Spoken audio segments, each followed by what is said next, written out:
Hi friends, welcome to my channel. तो जैसा कि आपको पता है, हम प्रयोगशाला परिचारक का प्रिपरेशन कर रहे हैं।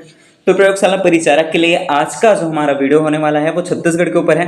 ये छत्तीसगढ़ का 7वां क्लास है, जिसमें आज हम छत्तीसगढ़ के एक महत्वपूर्ण टॉपिक, जिस टॉपिक से आपको सभी एग्जाम में क्वेश्चन देखने को मिलता है, चाहे आप ले ले सीजीपीएससी का एग्जाम या फिर व्यापम का एग्जाम, इन सभी एग्जाम में आपको इस टॉपिक से क्वेश्चन मिलना तय है। वो टॉपिक है आपका छत्तीसगढ़ का प्रशासनिक ढांचा। ठीक है, छत्तीसगढ़ का प्रशासनिक ढांचा एक ऐसा टॉपिक है जिससे आपको सभी एग्जाम में क्वेश्चन देखने को मिलते हैं। चाहे आप प्रयोगशाला परिचारक की तैयारी कर रहे हो, आबकारी आरक्षक की तैयारी कर रहे हो, छत्तीसगढ़ पुलिस या फिर सीजीटेट, पीएससी या आप किसी भी एग्जाम की आप तैयारी कर रहे हैं, तो ये जो वीडियो है वो आपके लिए बहुत इंपॉर्टेंट होने वाला है। इसके अतिरिक्त हम अभी जैसे व्यापम को लेकर के चले, व्यापम के एग्जाम को लेकर के चले, तो अभी वर्तमान में क्या करता है व्यापम, या तो आपको कूट वाले प्रश्न देखने को मिलेगा व्यापम के एग्जाम में, या फिर आपको व्यवस्थित करने यानी कि सीक्वेंस में जमाने वाले प्रश्न आपको देखने को मिलेंगे। तो उन्हीं प्रश्नों का संग्रह व्यापम के वर्तमान जो एग्जाम लेने का तरीका है उसको ध्यान में रख करके ये जो वीडियो है वो मैं लेकर के आया हूं आपके लिए। आपको इसमें कूट वाले प्रश्न देखने को मिलेंगे। तो चलिए बिना किसी देरी के आज का जो हमारा बेहतरीन सेशन है वो हम स्टार्ट करते हैं। अगर मैं प्रयोगशाला परिचारक के सिलेबस की बात करूं तो आपको पता होगा कि प्रयोगशाला परिचारक 2 पार्ट में डिवाइड है। ठीक है, एक में आपको सामान्य विज्ञान का प्रश्न मिलेगा, ठीक है, और एक में मिलेगा आपको सामान्य अध्ययन, यानी कि 2 भाग में ये डिवाइड है, आप सभी को पता होगा। जिसके पहले भाग में आपको सामान्य विज्ञान के प्रश्न देखने को मिलेंगे, जिसमें जो इंक्लूड है वो फिजिक्स हो गया, केमिस्ट्री, बायोलॉजी, एनवायरनमेंट, ये सभी चीजें इंक्लूड हैं। इसके अतिरिक्त हम सामान्य अध्ययन की बात करें तो उसमें भारत का जो भूगोल है वो है, उसके अतिरिक्त छत्तीसगढ़ के से कुछ इंपॉर्टेंट टॉपिक लिए गए हैं, वो मैं आपको यहाँ पे अगर बताऊं तो आप देख पा रहे होंगे। ठीक है, भाग 2 की मैं बात कर रहा हूँ, सामान्य अध्ययन, जिसमें आपको भारत के भौतिक, सामाजिक और आर्थिक भूगोल पूछा जा रहा है। दूसरे नंबर में दिया गया है छत्तीसगढ़ का इतिहास, स्वतंत्रता आंदोलन में छत्तीसगढ़ का योगदान क्या है ये पूछा जाएगा। तीसरा टॉपिक हमें दिया गया है छत्तीसगढ़ का भूगोल, जलवायु, भौतिक दशाएं, जनगणना, पुरातात्विक एवं पर्यटन स्थल। चौथे टॉपिक में बात करें तो छत्तीसगढ़ की अर्थव्यवस्था, वन एवं कृषि। 5वें नंबर पे आपको मिल जाएगा छत्तीसगढ़ का प्रशासनिक ढांचा। ठीक है, उसके बाद हम स्थानीय शासन एवं पंचायती राज देखेंगे। उसके बाद छत्तीसगढ़ में उद्योग, ऊर्जा, जल एवं खनिज संसाधन। इसके बाद भारत और छत्तीसगढ़ की जो करंट अफेयर्स है, समसामयिक घटनाएं हैं, वो सभी हमको देखने को मिलेगा। तो इस चैनल पे आपको प्रयोगशाला परिचारक की पूरी तैयारी कराई जा रही है।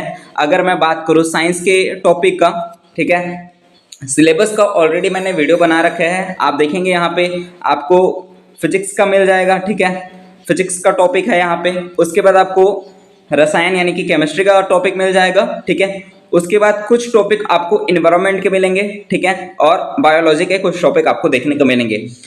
मैं इस चैनल पे आपको प्रयोगशाला परिचारक की पूरी तैयारी फ्री ऑफ कॉस्ट करा रहा हूँ, साथ में इन सभी क्लासेस का पीडीएफ आपको फ्री में प्रोवाइड कर रहा हूँ। ठीक है, तो पीडीएफ के लिए आप टेलीग्राम ग्रुप ज्वाइन कर सकते हैं, वहां आपको पीडीएफ फ्री में मिल जाएगा। किसी भी पीडीएफ के लिए कोई भी चार्ज आपको देना नहीं पड़ेगा। सिलेबस को ऑलरेडी मैं इमेज जो है वो टेलीग्राम ग्रुप में भेज चुका हूं। ठीक है, तो सिलेबस आपको नहीं पता होगा तो जाकर के देख लेंगे।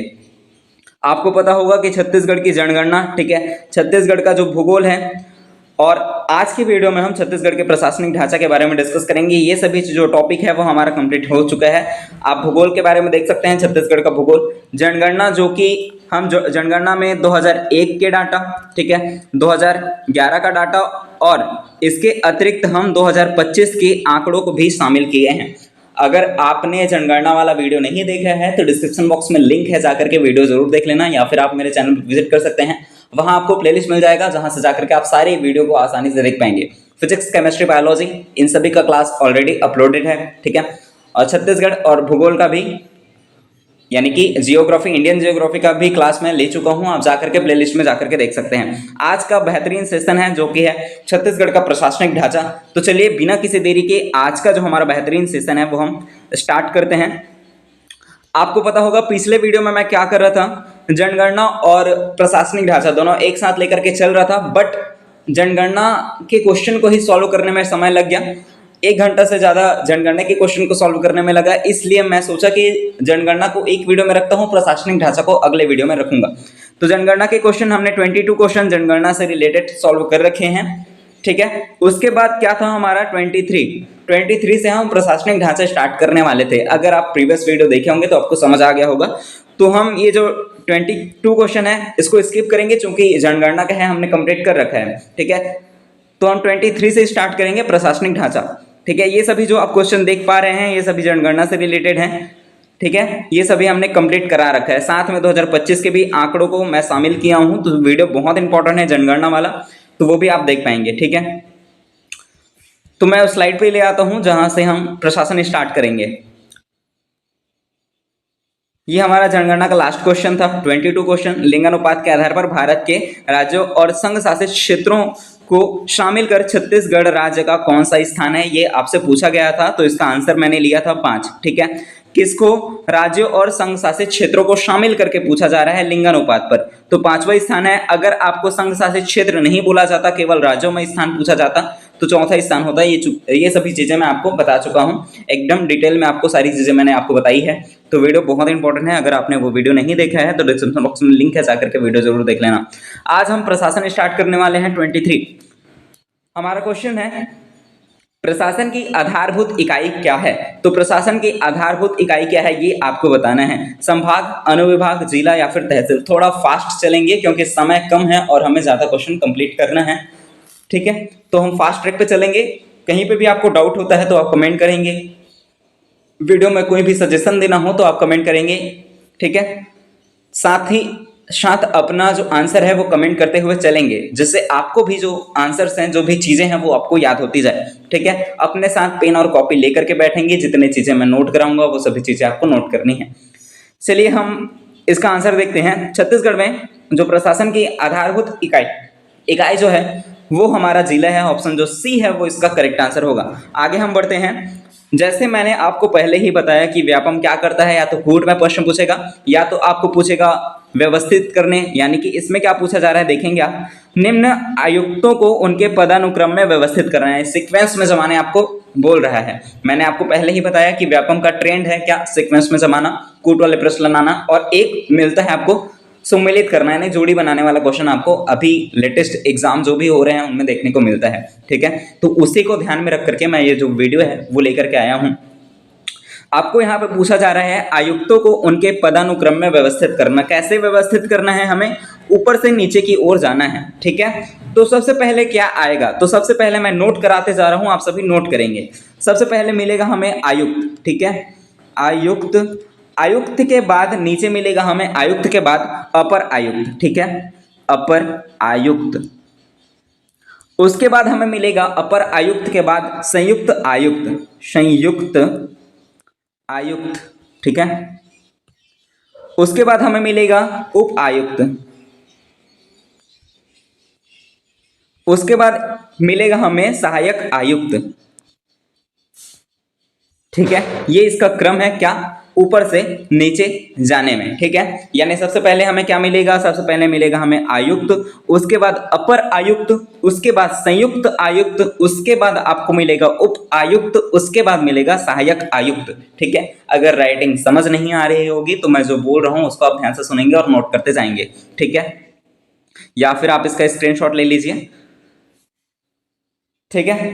तो मैंने आपको बताया किसके, आयुक्तों का पदानुक्रम, ठीक है। तो सबसे पहले आपको आयुक्त मिलेगा, ऊपर में सबसे जो बड़ा पद होगा वो आयुक्त का होगा, उसके बाद अपर आयुक्त, उसके बाद संयुक्त आयुक्त, उसके बाद उप आयुक्त, उसके बाद सहायक आयुक्त। ये इसका क्रम है, ठीक है।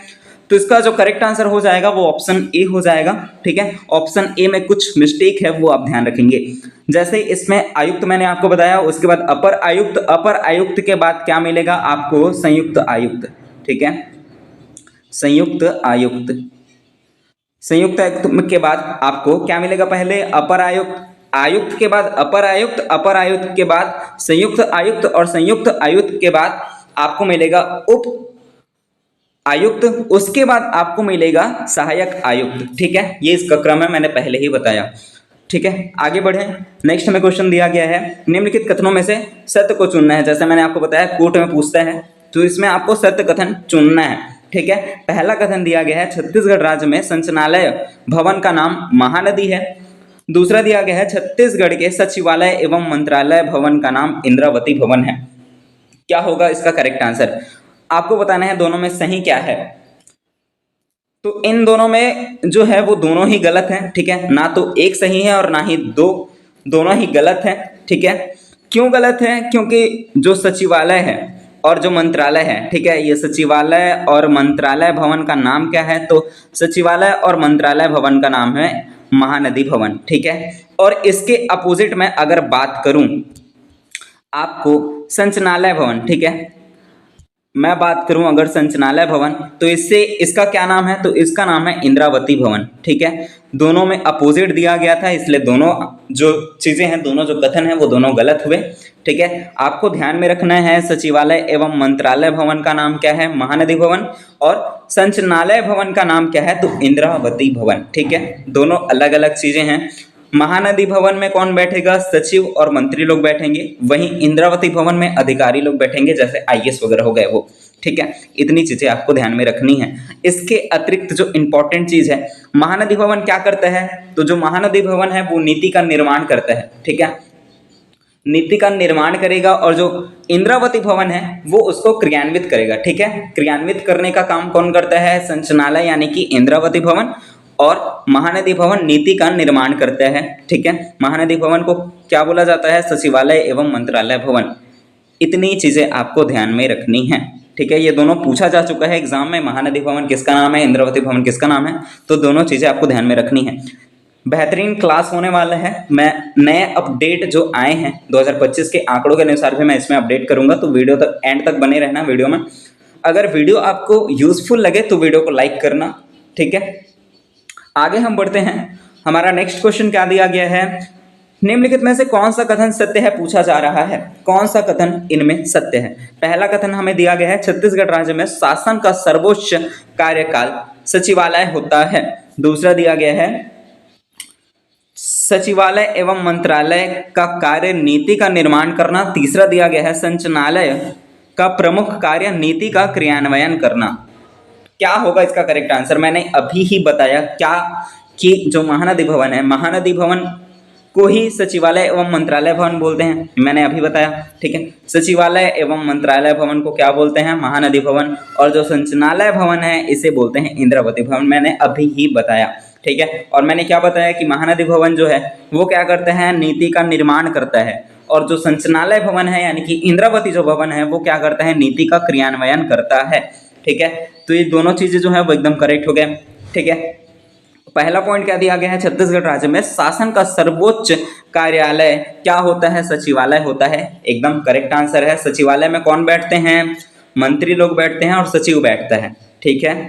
तो इसमें ऑप्शन डी करेक्ट हो जाएगा क्योंकि सभी चीजें जो हैं वो सही हैं, उपरोक्त सभी, ठीक है।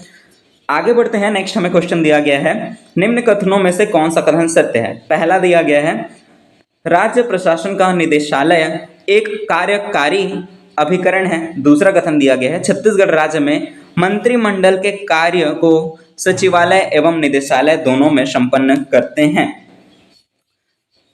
तो इसमें कौन सा सत्य है ये आपको बताना है। तो आपको इसमें सत्य क्या है वो बताना है। इसका जो करेक्ट आंसर हो जाएगा वो हो जाएगा ऑप्शन सी। दोनों कथन जो है वो सही है, ठीक है। राज्य प्रशासन का निदेशालय एक कार्यकारी अभिकरण है, ये पॉइंट सही है। दूसरा जो दिया गया है छत्तीसगढ़ राज्य में मंत्रिमंडल के कार्यों को सचिवालय एवं निदेशालय दोनों में संपन्न किया जाता है। सचिवालय में क्या? नीति का निर्माण करना, और निदेशालय में क्या करते हैं? उनका क्रियान्वयन करना, ठीक है। तो ऑप्शन सी इसका करेक्ट था। आगे हम बढ़ते हैं। हमारा नेक्स्ट क्वेश्चन क्या दिया गया? निम्नलिखित में से कौन सा कथन असत्य है? क्वेश्चन ध्यान से पढ़ेंगे कि क्वेश्चन में क्या पूछा जा रहा है, हमें असत्य क्या है ये बताना है, ठीक है। तो क्या इसमें से असत्य है? पहला दिया गया है डिप्टी कलेक्टर राजस्व विभाग के अधीन नहीं आता, ठीक है। बी में दिया गया है जिलाधीश के पद को डिप्टी कमिश्नर के रूप में जाना जाता है। सी में दिया गया है राज्य में संचालित जिला शहरी विकास अभिकरण का पदेन अध्यक्ष जिलाधीश होता है। जिलाधीश कहने का मतलब यहाँ आपको डिस्ट्रिक्ट कलेक्टर की बात कर रही है, ठीक है। या ऑप्शन डी इनमें से कोई नहीं। कौन सा चीज असत्य है? तो आपको मैं ये बता दूं कि नायाब तहसीलदार, ठीक है, क्या बोल रहा हूं मैं, नायाब, ठीक है, नायाब तहसीलदार से लेकर के कहां तक, कलेक्टर तक, ठीक है, नायाब तहसीलदार से लेकर के कलेक्टर तक जो है वो राजस्व आपदा प्रबंधन विभाग के अंतर्गत आते हैं, ठीक है। ये क्वेश्चन पूछा जा चुका है, कोर्ट में पूछा जा चुका है, ठीक है। जिलाधीश के ऊपर आपको पूछा जा चुका है, ध्यान रखेंगे ये सभी चीज़ें जो मैं बता रहा हूँ वो एग्जाम में आ चुके हैं, ठीक है। तो इसको आप ध्यान से रखेंगे, याद करेंगे, नोट करते हुए चलेंगे जो जो चीज़ें मैं आपको बता रहा हूँ। क्या बताया मैं, नायाब तहसीलदार से लेकर के कलेक्टर तक राजस्व आपदा प्रबंधन विभाग के अंतर्गत आता है, लेकिन इसमें जो डिप्टी कलेक्टर होता है वो राजस्व विभाग के अधीन नहीं आता। वही आपको दिया गया है क्या, ऑप्शन ए में डिप्टी कलेक्टर राजस्व विभाग के अधीन नहीं आता, तो ये पॉइंट बिल्कुल सही है, नहीं आता, ये हमें पता है, ठीक है। हमें असत्य क्या है वो बताना है, क्योंकि पहला जो ऑप्शन ए है वो एकदम सही लिखा गया है, तो इसका आंसर नहीं होगा। बी पढ़ते हैं, जिलाधीश के पद को डिप्टी कमिश्नर के रूप में जाना जाता है, ये भी पॉइंट जो है एकदम सही है, ठीक है। तीसरा दिया गया है, राज्य में संचालित जिला शहरी विकास अभिकरण का पदेनाध्यक्ष कौन होता है, जिलाधीश यानी कि कलेक्टर होता है, ये बोला जा रहा है, तो ये भी चीज जो है वो सही है। हमें असत्य बताना था, तो इनमें कोई भी असत्य नहीं है, इसलिए ऑप्शन डी इसका करेक्ट आंसर होगा, ठीक है। जिलाधीश से रिलेटेड मैं कुछ और इंपॉर्टेंट चीजें हैं वो आपको बता रहा हूँ, ध्यान से सुनेंगे और साथ ही नोट करेंगे, ठीक है। जिला निर्वाचन अधिकारी के रूप में किसे जाना जाता है, तो कलेक्टर को, ठीक है। उसके बाद जिला मतगणना अधिकारी के रूप में कौन, तो निर्वाचन हुआ, उसके बाद क्या होगा, मतगणना होगा, तो इन दोनों का जो अधिकारी होगा कौन होगा, कलेक्टर होगा, ठीक है। जिला आपदा प्रबंधन के रूप में भी आपको कलेक्टर देखने को मिलेंगे, ठीक है। ये उत्तरदायित्व है किसका, कलेक्टर का। कलेक्टर का उत्तरदायित्व क्या है, जिला मजिस्ट्रेट के रूप में मिलेगा आपको, जिला प्रशासन का प्रमुख होगा क्या, उसके बाद जिला निर्वाचन अधिकारी के रूप में आपको मिलेंगे, फिर निर्वाचन के बाद क्या होता है, मतगणना, तो जिला मतगणना अधिकारी के रूप में भी आपको कलेक्टर ही मिलेगा, ठीक है। इतनी चीजें आपको समझ में आई, जल्दी से कमेंट करेंगे समझ में आ रहा है। तो आगे बढ़े हम, इतनी चीजें आपको ध्यान में रखनी है, ठीक है। आगे बढ़ते हैं, नेक्स्ट हमें क्वेश्चन दिया गया है, निम्नलिखित में से किसके द्वारा पूरे जिले के लिए एक विकास योजना का प्रारूप तैयार किया जाता है, किसके द्वारा पूरे जिले के लिए एक विकास योजना का प्रारूप तैयार किया जाता है, ये आपको बताना है। ऑप्शन ए जिला योजना समिति द्वारा, ऑप्शन बी राज्य शहरी विकास अभिकरण द्वारा, या ऑप्शन सी राज्य योजना आयोग द्वारा, या ऑप्शन डी कलेक्टर द्वारा। क्या होगा इसका करेक्ट आंसर, तो इसका जो करेक्ट आंसर है वो हो जाएगा ऑप्शन ए, ठीक है। जिला योजना समिति द्वारा पूरे जिले के लिए एक विकास योजना का प्रारूप तैयार किया जाता है, ठीक है। ऑप्शन ए जो है इसका करेक्ट आंसर होगा। हम आगे बढ़ते हैं, मैंने आपको बताया क्या कि कूट में पूछेगा, या तो सीक्वेंस में पूछेगा, या तो आपको सम्मिलित करने बोलेगा। तीनों चीजें के जो तीनों टाइप हैं वो आपको एग्जाम में देखने को मिलेंगे, चाहे आप आबकारी आरक्षक की तैयारी कर रहे हो, या प्रयोगशाला परिचारक की तैयारी कर रहे हो, CGPSC का तैयारी कर रहे हो, या फिर व्यापम के किसी भी एग्जाम का तैयारी कर रहे हो, ठीक है। तो उसी टाइप के क्वेश्चन मैं लेकर के आया हूँ। जैसे हमने कूट वाले प्रश्न देखे, उसके बाद हमने क्या देखा, व्यवस्थित करने वाला प्रश्न, अब आपको सम्मिलित करने यानी कि सही जोड़ी में मिलाने वाला प्रश्न आपको देखने को मिल गया। क्या बोल रहा है, सम्मिलित करना है, इधर हमें क्या दिया गया है, इधर हमें अनुच्छेद दिया गया है, और इधर क्या दिया गया है, इधर आपको प्रावधान दिया गया है। तो आपको बताना है क्या कि अनुच्छेद जो 169 है, ठीक है, जो अनुच्छेद 169 है वो किससे संबंधित है, क्या प्रावधान है 169 अनुच्छेद में। तो 169 जो अनुच्छेद है इसमें आपको क्या मिलेगा, विधान परिषद मिलेगा, ठीक है। उसके बाद अनुच्छेद 170 की बात करें तो अनुच्छेद 170 में आपको विधान सभा मिलेगा, ठीक है, विधान सभा मिलेगा। उसके बाद अगर हम बात करें अनुच्छेद 153 में आपको राज्यपाल का प्रावधान मिलेगा, और अनुच्छेद 214 में आपको उच्च न्यायालय मिलेगा, ठीक है। तो क्या हो जाएगा, ए का क्या होगा, ए का मैंने आपको बताया 2, बी का क्या हो जाएगा, बी का मैंने आपको बताया 1, सी का मैंने बताया 3 और डी का मैंने आपको बताया 4। ये कहाँ मिलेगा आपको, ऑप्शन ए में मिलेगा। ठीक है, ऑप्शन जो ए है वो इसका करेक्ट आंसर होगा। 2, 1, 3 और 4। ठीक है, करेक्ट आंसर ऑप्शन ए है। समझ में आ रहा है, ये जो है आपको ध्यान में रखनी है। ठीक है, प्रशासन पूछा जा रहा है तो एकदम संविधान तो लिखा नहीं है, लेकिन अगर पूछा जाएगा तो इन्हीं सब से पूछा जाएगा, क्योंकि हमारे छत्तीसगढ़ में विधानसभा है।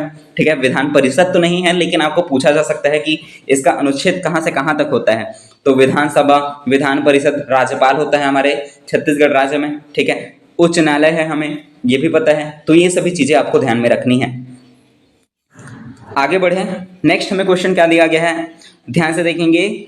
हमें सत्य कथन का पहचान करना है। पहला जो दिया गया है, छत्तीसगढ़ में विधानसभा की कुल सदस्य 90 हैं। दूसरा दिया गया है, छत्तीसगढ़ विधानसभा में वर्तमान में 33 सीटें आरक्षित हैं। तीसरा दिया गया है, छत्तीसगढ़ विधानसभा में एंग्लो इंडियन के लिए 1 सीट है। उसके बाद दिया गया है, छत्तीसगढ़ विधानसभा में अनुसूचित जनजाति के लिए 30 सीट आरक्षित हैं। क्या क्या चीज इसमें सही है ये आपको बताना है। जल्दी से अपना आंसर कमेंट करेंगे, क्या होगा इसका करेक्ट आंसर। जल्दी अपना आंसर करेक्ट करेंगे, कमेंट करें जल्दी, क्या होगा करेक्ट आंसर। क्या विधानसभा में 90 सदस्य हैं वर्तमान की स्थिति में? तो आप सभी को पता होगा कि हमारे छत्तीसगढ़ में विधानसभा की कितने सीटें हैं, तो विधानसभा की 90 सीटें हैं। क्या हमारे छत्तीसगढ़ में विधान परिषद है? विधान परिषद क्या हमारे छत्तीसगढ़ में है या नहीं? तो हमारे छत्तीसगढ़ में विधान परिषद नहीं है। ठीक है, ये चीजें आपको ध्यान में रखनी है। ठीक है, तो इसमें जो पहला पॉइंट है वो सही है। दूसरा क्या दिया गया है, छत्तीसगढ़ विधानसभा में वर्तमान में 33 सीटें आरक्षित हैं क्या? 33 सीटें आरक्षित हैं क्या? तो ये जो पॉइंट है वो गलत हो जाएगा। कैसे गलत होगा? आरक्षित सीटें मैं आपको बताता हूं। ठीक है, आरक्षण वितरण मैं आपको बताता हूं। जैसे आपको क्या क्या मिलेगा, अनुसूचित जाति मिलेगा, अनुसूचित जनजाति मिलेगा, ठीक है, अनारक्षित मिलेगा, और कुल आपको तो पता है कि 90 सीट है विधानसभा में, कुल 90 सीट हैं। अब मैं आपको बात करूं कि अनुसूचित जाति के लिए विधानसभा में कितने सीटें हैं। तो अनुसूचित जनजाति यानी कि एससी के लिए कितने सीट हैं विधानसभा में? 10 सीट हैं। ठीक है, इसके बाद अगर मैं बात करूं अनुसूचित जनजाति के लिए यानी कि एसटी के लिए मैं बात करूं, तो आपको यहाँ पे मिलेगा 29 यानी कि 29 सीट आरक्षित हैं। ठीक है, अनुसूचित जनजाति के लिए, और अनारक्षित जो सीटें हैं वो आपको 51 मिलेगा, यानी कि ओबीसी या फिर जनरल के लिए आप लेकर के चले तो 51 सीट, एससी के लिए 10 सीट, एसटी के लिए 29 सीट। ठीक है, तो ये इसका वर्तमान का जो क्रम है वो। और एंग्लो इंडियन जो है वो प्रावधान हटा दिया गया है। ठीक है, आपको संविधान में भी ये नहीं मिलेगा, मतलब संविधान में जो कहा गया था एंग्लो इंडियन, वो भी प्रावधान जो है उसको समाप्त कर दिया गया है। ठीक है, तो इसमें जो पहला पॉइंट है वो एकदम सही है, बाकी के जो पॉइंट है वो गलत है। ठीक है, आगे बढ़ें। नेक्स्ट हमें क्वेश्चन दिया गया है, आपको वो जो चीजें मैंने आपको बताई है। ठीक है, क्या बताया मैंने? विधानसभा सीट का आरक्षण वितरण। ठीक है, आरक्षण वितरण में लिखता हूं। ठीक है, स्क्रीनशॉट ले लेना इसका। अलग अलग संभाग में अलग अलग आपको देखने को मिलेगा। मैं टोटल आपको बता रहा हूं, एससी के लिए कितना विधानसभा में, एससी के लिए कितना 10 सीट। ठीक है, एसटी के लिए कितना, तो एसटी के लिए आपको मिलेगा 29, और ओबीसी या जनरल ले ले, ओबीसी या ले लेते हैं जनरल। ठीक है, तो इसके लिए आपको 51 सीट मिलेगा। अगर आप सभी को ऐड करेंगे तो कितना मिलेगा आपको? 90। ठीक है, ठीक है, तो आपको पता है कि विधानसभा में 90 सीटें हैं। ठीक है, इतनी चीजें आपको समझ में आई। अब आपको ये कमेंट करना है कि विधानसभा के 90 सीटों में महिला अभी वर्तमान की स्थिति में कितनी महिला हैं। छत्तीसगढ़ में जो विधानसभा है 90 सीटों में कितनी महिला है, ये आपको बताना है। ठीक है, कमेंट करेंगे। नेक्स्ट क्वेश्चन की ओर हम बढ़ते हैं। क्या क्वेश्चन दिया गया है? क्वेश्चन बोल रहा है छत्तीसगढ़ राज्य का प्रथम विधानसभा कब विघटित हुआ है। ठीक है, विघटित की बात कर रहा है। ठीक है, विघटित कब हुआ है? प्रारंभ नहीं पूछा जा रहा है, विघटन का बात हो रहा है। ठीक है, तो आपको क्या लगता है इसका करेक्ट आंसर क्या होना चाहिए? ठीक है, मैं आपको जब आरंभ हुआ वो भी चीज़ें आपको बताता हूँ। जब विधानसभा का बैठक हुआ, पहला बैठक, ठीक है, कब हुआ, इसका जो अवधि है वो आपको ध्यान में रखना है। पहले बैठक की जो अवधि है, पहला सत्र, ठीक है, पहले सत्र का जो अवधि है वो 14 दिसंबर है, ठीक है। 14 दिसंबर से लेकर के आपको मिलेगा 19 दिसंबर तक, 19 दिसंबर सन 2000 तक आपको मिलेगा। 6 दिन का ये था, ठीक है, पहला सत्र, ठीक है। अब पहला सत्र का ये आरंभ हुआ 14 दिसंबर सन 2000 को, और जो बैठकें हुई वो 14 दिसंबर से 19 दिसंबर तक हुआ। 6 दिन का ये था। और इसका जब विघटन हुआ, ठीक है, विघटन कब हुआ है, पहले सत्र का विघटन कब हुआ है ये आपको बताना है। तो 2000 में हुआ था ये, ठीक है। अब 2003 में क्या हो जाएगा, इसका विघटन हो जाएगा। 2003 में इसका विघटन हो जाएगा। कौन सा डेट में, 5 दिसंबर सन 2003 को लोकसभा का पहला सत्र का विघटन हुआ, ठीक है। ये आपको ध्यान में रखनी है। इसके अतिरिक्त आपको इससे रिलेटेड, यानी कि विधानसभा का पहला सत्र जो था उससे रिलेटेड इंपॉर्टेंट चीज़ें जो मैं बता रहा हूँ वो आपको ध्यान में रखना है। जैसे प्रोटेम स्पीकर, प्रोटेम स्पीकर क्या होता है आप सभी को पता होगा, जिसको नहीं पता है वो ध्यान से सुनेंगे। प्रोटेम स्पीकर मतलब अस्थायी अध्यक्ष, ठीक है। एक होता है अध्यक्ष, एक होता है उपाध्यक्ष, और एक होता है अस्थायी अध्यक्ष, ठीक है, और एक होता है नेता प्रतिपक्ष। ये 4 चीजें आपको ध्यान में रखनी है पहले सत्र से रिलेटेड, ठीक है। पहले सत्र में प्रोटेम स्पीकर यानी कि अस्थायी अध्यक्ष कौन था पूछा जाए, ठीक है। अस्थायी अध्यक्ष कौन था, जो चीजें मैं लिखा रहा हूँ, नोट करा रहा हूँ, वो सभी आपको नोट में नोट करनी है, ठीक है, ध्यान रखेंगे। अस्थायी अध्यक्ष, ठीक है, प्रोटेम स्पीकर मैं लिखता हूँ यहाँ पे अस्थायी, ठीक है, अस्थायी अध्यक्ष नहीं लिख रहा हूँ, अस्थायी बस लिखा हूँ, आप ध्यान से समझ लेंगे। महेंद्र बहादुर सिंह, ये कौन है, अस्थायी अध्यक्ष हैं। अस्थायी कहने का मतलब जब लोकसभा का गठन होगा, जब पहला सत्र हुआ, तो जब पहले सत्र में जब जैसे 90 सीट हैं हमारे छत्तीसगढ़ में, तो किसी एक को अध्यक्ष बनाना होगा। जैसे हम क्लास में ज्वाइन करते हैं, ठीक है, जब हम क्लास स्टार्ट करते हैं, हमारा कोई भी स्कूल जब ज्वाइन करते हैं, ठीक है, तो क्लास में क्या होता है, क्लास मॉनिटर ये बनाते हैं, वॉइस मॉनिटर, ये सभी चीज़ें बनाते हैं ना। तो वही चीज़ है, समझ लीजिए विधानसभा एक क्लास है, उसमें आपको मॉनिटर बनाना है, वॉइस मॉनिटर बनाना है। लेकिन अब जैसे हम पहले बार स्कूल जाएंगे तो हर कोई चाहेगा कि मैं मॉनिटर बन जाऊं, ठीक है। लेकिन इसी चीज़ को हटाने के लिए क्या करते हैं, विधानसभा में जो वरिष्ठ होता है, ठीक है, जो वरिष्ठ होता है, जिसको सभी चीज़ों का नॉलेज होता है, जो ये सभी चीज़ें समझते हैं, ठीक है, उनको क्या करता है, राज्यपाल जो है वो अस्थायी अध्यक्ष के रूप में चुनता है, ठीक है। जैसे राज्यपाल हम समझते हैं स्कूल को लेकर के। अब स्कूल में जब हम क्लास ज्वाइन किए, कोई भी क्लास, मान लेते हैं हम 9th क्लास ज्वाइन करते हैं, तो 9th क्लास जब हम ज्वाइन करेंगे तो वहाँ जैसे हम सब लोग गए, तो पहले दिन क्या होगा, किसी एक को मॉनिटर बनाने के लिए बोलेंगे टीचर। तो क्या सभी लोग जो हैं वो इच्छुक होंगे कि मुझे क्लास मॉनिटर बना दिया जाए, ठीक है। तो मैडम क्या करेगी, जो वहाँ क्लास टीचर होगी उसको हम समझ लेते हैं वो राज्यपाल है। वो राज्यपाल क्या करेगा, किसी एक को अपने हिसाब से जो वरिष्ठ लगे, ठीक है, उसको क्या करेंगे,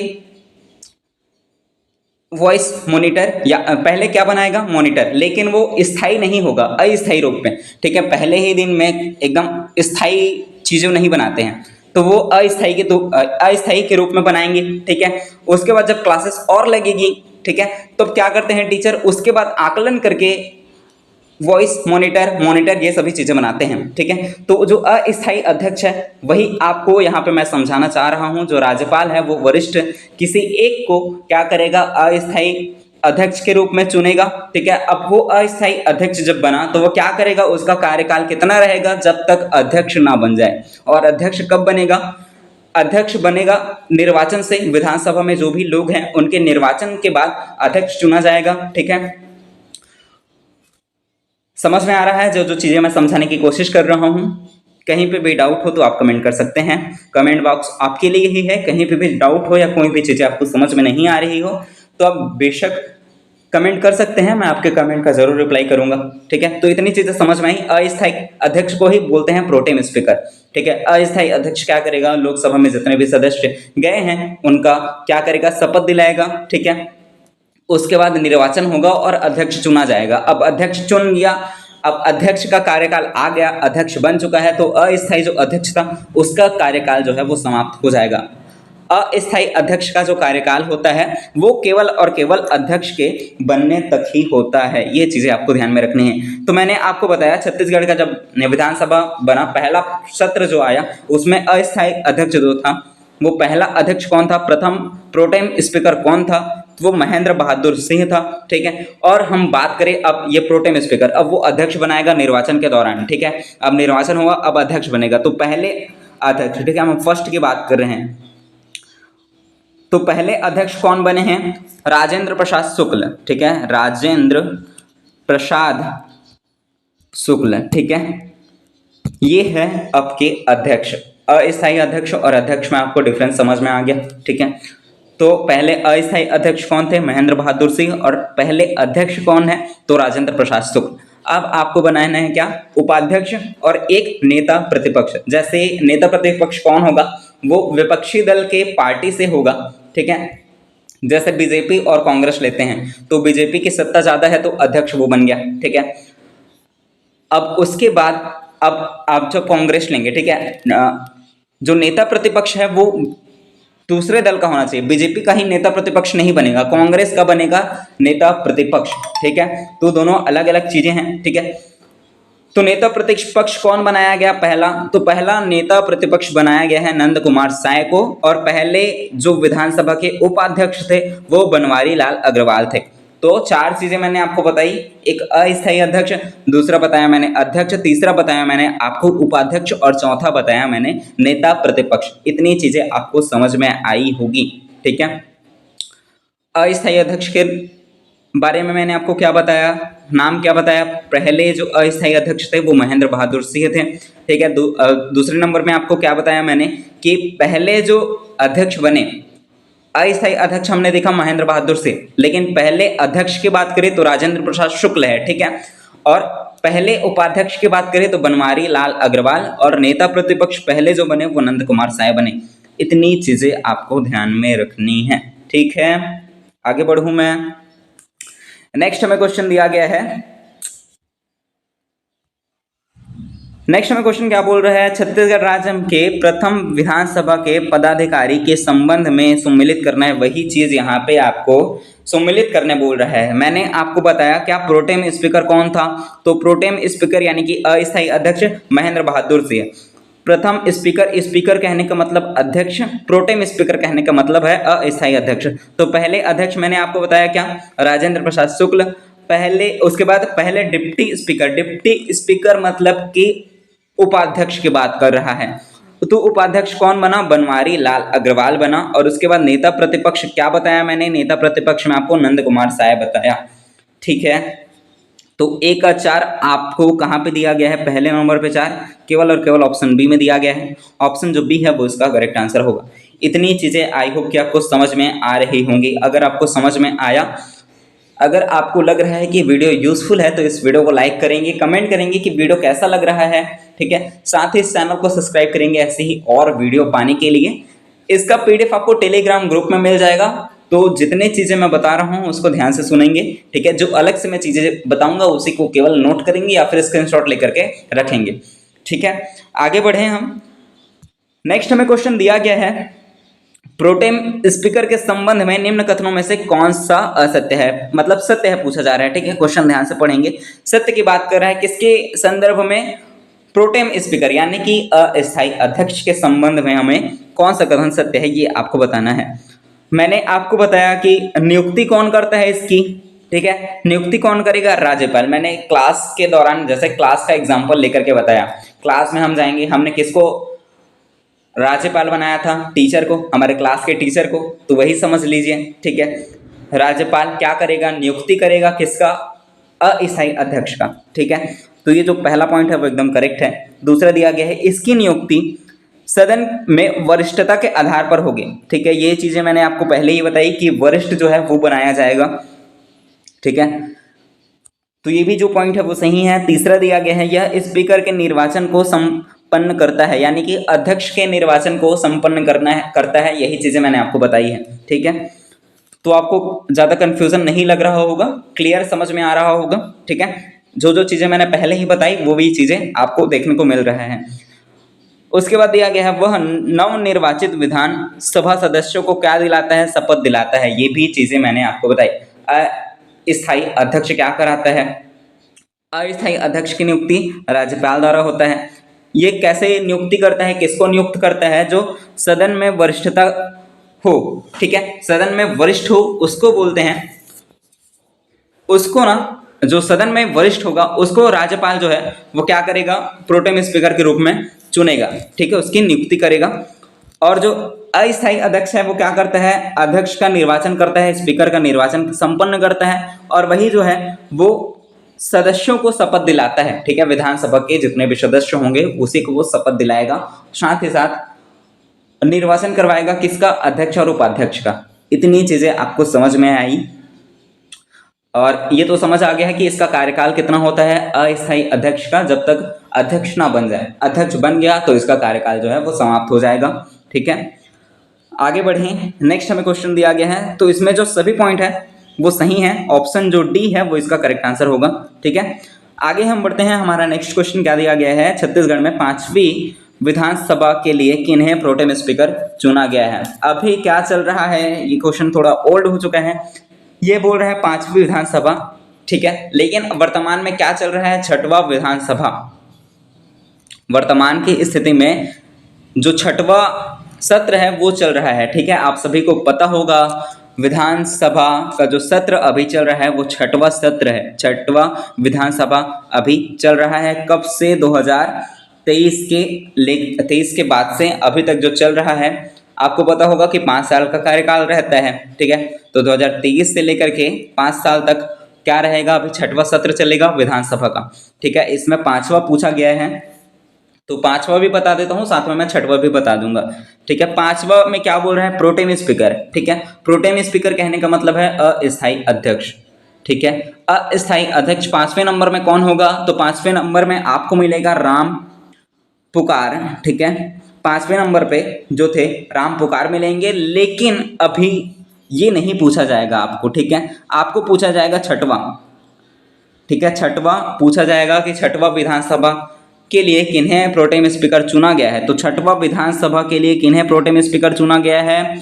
तो ये चुना गया है राम विचार को। ठीक है, राम विचार, ये आपको ध्यान में रखना है। इसको याद ना रखने की बजाय इसको आप ध्यान में रखेंगे, क्योंकि अभी विधानसभा का कौन सा सत्र चल रहा है? 6वां सत्र चल रहा है। ठीक है, तो 6वां सत्र में किसे अस्थायी अध्यक्ष बनाया गया है? तो राम विचार को अस्थायी अध्यक्ष बनाया गया है। अब आपको ये बताना है कि अभी 6वें सत्र में, विधानसभा के 6वें सत्र में किसे अध्यक्ष बनाया गया है। ठीक है, विधानसभा के अध्यक्ष कौन है? आप सभी को पता होगा कि अध्यक्ष कौन है विधानसभा के अभी। ठीक है, आप सभी को पता होगा, आई होप। तो कमेंट जरूर करना, मैं आपके कमेंट का इंतजार करूंगा। अगर आपके क्वेश्चन मिल गया तो मैं बताऊंगा ही वो सभी चीजें। ठीक है, इतनी चीजें समझ में आ रही है। आगे मैं बढ़ूं, अब देखते हैं अगला क्वेश्चन क्या दिया गया है। कौन सा कथन असत्य है पूछा जा रहा है।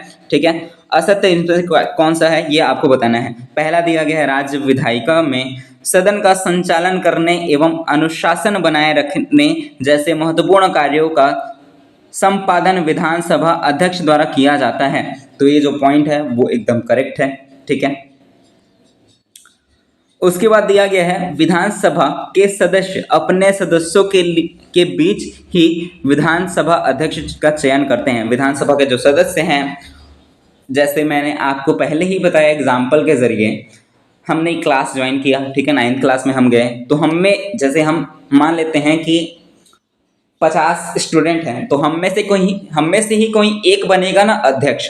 हम में से ही कोई एक बनेगा कौन? क्लास कैप्टन, जिसे बोलते हैं मॉनिटर। वही बनेगा कि कोई अदर क्लास से लेकर के, जैसे हम 9th में जाएंगे 10th का कोई आकर के हमारी क्लास का मॉनिटर तो नहीं बनेगा ना, हमारे बीच का ही बनेगा। ठीक है, तो वही चीज इसमें बोल रहा है कि विधानसभा के सदस्य अपने सदस्यों के बीच से ही विधानसभा अध्यक्ष का चयन करते हैं। तो ये जो पॉइंट है वो एकदम करेक्ट है, अपने ही सदस्यों में से किसी एक को क्या बनाते हैं, अध्यक्ष बनाते हैं। उसके बाद क्या दिया गया है, राज्य विधानसभा में सर्वाधिक बड़ा कार्यकाल विधानसभा का अध्यक्ष का होता है। तो ये जो पॉइंट है वो एकदम करेक्ट है। किस लिए करेक्ट होगा, क्योंकि आपको पता होगा कि विधानसभा का जो कार्यकाल है वो कितना रहता है, केवल और केवल 5 साल का। ठीक है, अब 5 साल में जो विधानसभा है वो समाप्त होगा।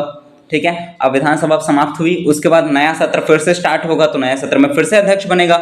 लेकिन अब आपको पता है कि निर्वाचन, ठीक है, चुनाव का जो चलता है वो थोड़ा प्रोसीजर लंबा चलता है, तो उस बीच में भी तो विधानसभा तो विघटित हो चुका है। ठीक है, लेकिन अध्यक्ष का जो कार्यकाल है वो रहेगा। कब तक रहेगा, जब अगले सत्र के अध्यक्ष ना बन जाए तब तक जो अध्यक्ष है उसका कार्यकाल रहेगा। वही चीज यहाँ पे बोल रहा है कि विधानसभा में सर्वाधिक बड़ा कार्यकाल किसका होता है, विधानसभा अध्यक्ष का। ठीक है, जो 90 सदस्य बने उनका कार्यकाल समाप्त हुआ, उन्हीं 90 में से कोई एक जो बना था वो बना था अध्यक्ष। तो अध्यक्ष का कार्यकाल कब तक रहेगा, जब अगले सत्र का जो अध्यक्ष नहीं बन जाएगा तब तक कौन रहेगा, अध्यक्ष जो पहले सत्र का था वही बने रहेगा। ठीक है, तो ये भी पॉइंट जो सही है वो एकदम करेक्ट है। उसके बाद क्या बोल रहा है, छत्तीसगढ़ का प्रथम विधानसभा अध्यक्ष श्री बनवारी लाल अग्रवाल थे। असत्य हमें चुनना था। तो मैंने आपको क्या बताया कि पहले विधानसभा के अध्यक्ष कैसे चुने गए थे।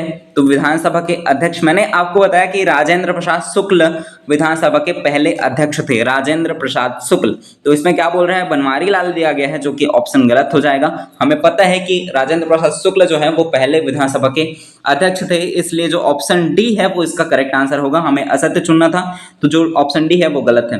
ठीक है, आगे बढ़े। नेक्स्ट हमें क्वेश्चन क्या दिया गया है, निम्नलिखित में से कौन कभी छत्तीसगढ़ विधानसभा के अध्यक्ष नहीं रहे हैं। इनमें से कौन जो है वो छत्तीसगढ़ के विधानसभा के अध्यक्ष नहीं रहे हैं।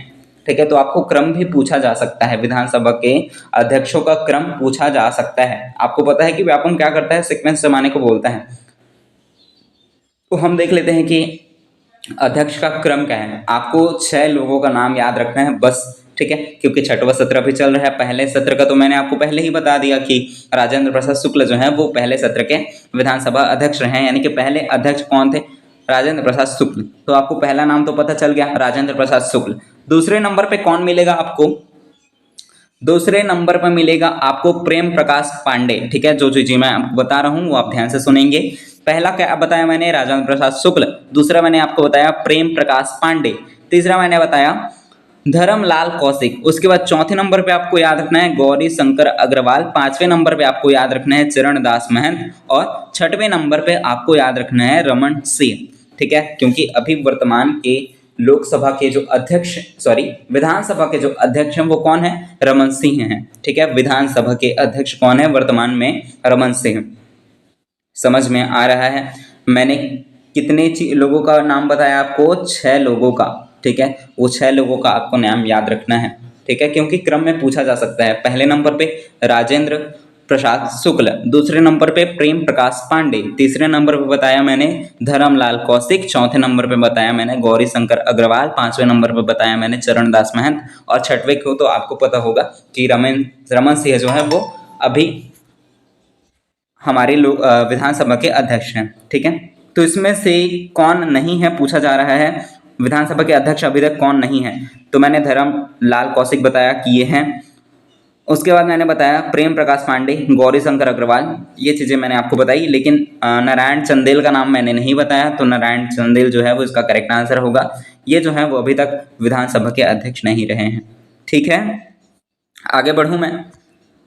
नेक्स्ट हमें क्वेश्चन दिया गया है। वीडियो थोड़ा सा लंबा होगा क्योंकि मैं सोच रहा हूँ कि जितना भी प्रशासनिक से रिलेटेड क्वेश्चन है वो एक ही वीडियो में कंप्लीट करूँ, क्योंकि 2 पार्ट में करूँगा तो कहीं कहीं जो चीज़ें हैं वो छूट जाएंगी। ठीक है, तो वो जो मैं ना हो करके एक ही वीडियो में बना रहा हूँ, तो और साथ ही मैं एक्सप्लेन भी करते जा रहा हूँ, इसलिए आपको थोड़ा वीडियो लॉन्ग लगेगा। लेकिन जो जो चीज़ें मैं बता रहा हूँ वो एकदम एग्ज़ाम से रिलेटेड है, एग्ज़ाम में आ सकते हैं, वही चीज़ें मैं आपको बता रहा हूँ। ठीक है, तो आपको सभी चीज़ें जो हैं वो ध्यान से सुननी है, साथ ही नोट करना है। अगर नोट नहीं कर रहे हैं तो याद करने की कोशिश करने, ठीक है, याद करने की कोशिश करेंगे क्लास के चलते ही, ठीक है। और पीडीएफ तो आपको मिल ही जाएगा टेलीग्राम ग्रुप में, लेकिन जो चीज़ें मैं आपको बता रहा हूँ, लिख रहा हूँ यहाँ पे, वो चीज़ें आपको नहीं मिलेंगी, ठीक है, क्योंकि पीडीएफ में आपको केवल और केवल जो क्वेश्चन है वो सभी मिलेंगे, ठीक है। तो मैं जो चीज़ें बता रहा हूँ या तो आप उसे नोट करेंगे या फिर आप जो जो चीज़ें मैं लिख रहा हूँ उसका स्क्रीनशॉट ले लेना, ठीक है। तो आपको सम्मिलित करने पूछ रहा है, इधर आपको विधायक दिया गया है, विधानसभा क्षेत्र दिया गया है, ये आपको पांचवा जो सत्र था उससे रिलेटेड दिया गया था, तो इसको हम नहीं देखेंगे, हमें छठवें सत्र का देखना है, तो इसको हम स्किप करते हैं, ठीक है। अभी छठवां सत्र चल रहा है।